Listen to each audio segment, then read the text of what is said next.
Welcome to Kenton's videos. Enjoy the video. In this video, I will explain how to grow green fodder for cows.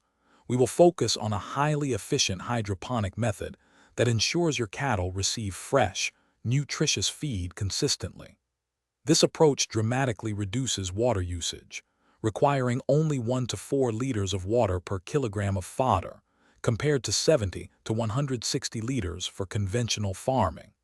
You can provide your cows with a steady supply of high-quality green feed, improving their health and productivity.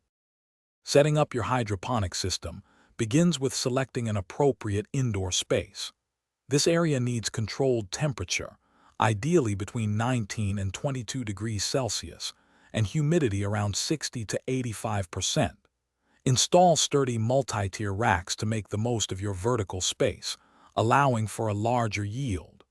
A reliable drip or spray irrigation system is crucial for delivering water consistently. Don't forget good ventilation to prevent mold and ensure fresh air circulation. For planting, select high-quality barley or maize seeds, as they are excellent choices for fodder. First, soak your chosen seeds for about 12 to 24 hours to initiate germination.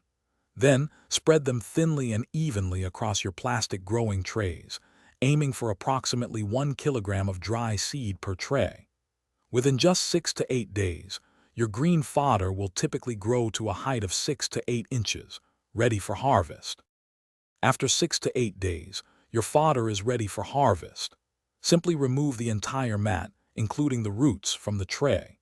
1 kilogram of dry seed can yield an impressive 6 to 10 kilograms of fresh, nutritious fodder.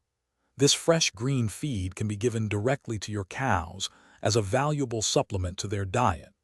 A dairy cow typically consumes 10 to 12 kilograms of this hydroponic fodder per day, enhancing their health and productivity. Thanks for watching. Consider subscribing if we helped you.